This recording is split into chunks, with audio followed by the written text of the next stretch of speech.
पाउँदा म नारी टिभी अनि नारी टिभीको प्रेसिडेन्ट आदरणीय निकिता दिजुलाई हृदयदेखि धन्यवाद दिन चाहन्छु।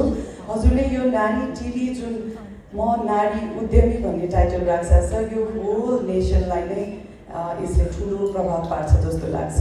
र आज जति पनि महिलाहरू सम्मान हुनुभयो यहाँहरूलाई हृदयदेखि धन्यवाद। तपाईँहरूले पाउनुभएको यो सम्मानको पछाडि तपाईँहरूले गर्नुभएको सङ्घर्ष त्यो तपाईँहरूलाई मात्र थाहा छ, अरूलाई थाहा छैन।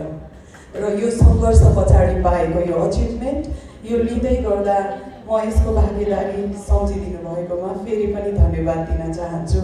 धेरै अग्रज डाइनामिक वुमेनहरू हुनुहुन्छ र यसरी बोल्न पाउँदा ब्लेस्ड फिल गरेको छु।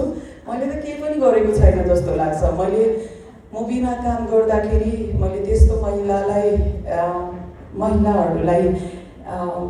एउटा सहारा बने, उहाँहरूलाई गिभ अप गर्न सिकाएन। मुभीको सन्देशबाट मात्र होइन, रियल लाइफको सन्देशबाट पनि मैले कुनै पनि महिलाहरूलाई गिभ अप गर्न चाहिँ सिकाएन जस्तो लाग्छ।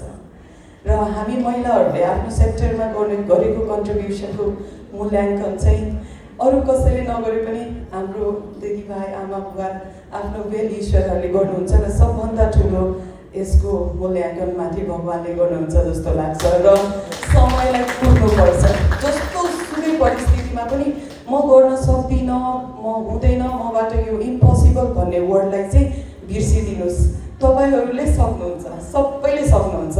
कोसिस गर्नुहोस्, सुरुवात गर्नुहोस्, म यही भन्न चाहन्छु। र एउटा महिला भएर इन्जिनियरिङ कन्स्ट्रक्सन सम्हाल्न केटा मान्छेले मात्र गर्छ नि, ठेकेदार भन्छ नेपालीमा।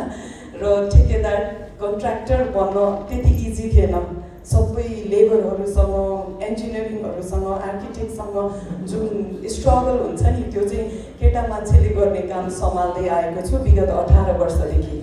यो मेरो कसैलाई पनि थाहा नभएको पाठ हो। नेपालको धेरै बिल्डिङहरू बारकोटिङदेखि धेरै रेकगनाइज बिल्डिङहरूमा काम गर्ने मौका पाएको छु। होटल, हस्पिटल बनाएको छु। त्यो चाहिँ मेरो एक्लै दृढ शक्तिले हो र यसको क्रेडिट मेरो सम्पूर्ण एमआरएस टिमलाई जान्छ। र आज होमाबाट सम्मान गर्नुभयो। मेरो होमाको पार्टनर सुनिता अधिकारी आउनु भएको छ। उहाँ जापान छोडेर नेपालमा केही गर्छु भनेर आउनुभयो र हामीले सयौँ वुमेनलाई इन्डिपेन्डेन्ट बनाउने भनेर हामीले Japanese authentic Japanese skin care distribute गरिरहेको छौँ। हामी फ्याक्ट्री खोलेको छौँ। फ्याक्ट्री त वुमेनले गर्ने बिजनेसै होइन भन्ने छ। नेपालभरि हामी फ्याक्ट्रीबाट रुट ग्रास ब्यारियर, झाल ढोका धेरै काम गरेको छु। आफ्नो स्ट्रगल पछाडि हुन त आफूले गरेको काम नभन्नु, कामले त हल्ला गरिहाल्छ नि भन्ने हुन्छ। र यही बेलामा महिलाहरूलाई आजको सम्मानले भोलि हजारौँ लाखौँ महिलाहरू जन्मिन एउटा भनौँ न हिम्मत जुड्छ भनेर मैले केही वर्ड्सहरू राखेको हुँ। यहाँहरूलाई हृदयदेखि धन्यवाद। अनि अघि उसले पनि भन्यो, निलमले, उसलाई पनि उसकोसँग हिम्मत त्यति थिएन। म छु, जाऊ, सुरु हुन्छ, गर्छ भनेपछि आज त हिमाल पुगेर आयो नि त।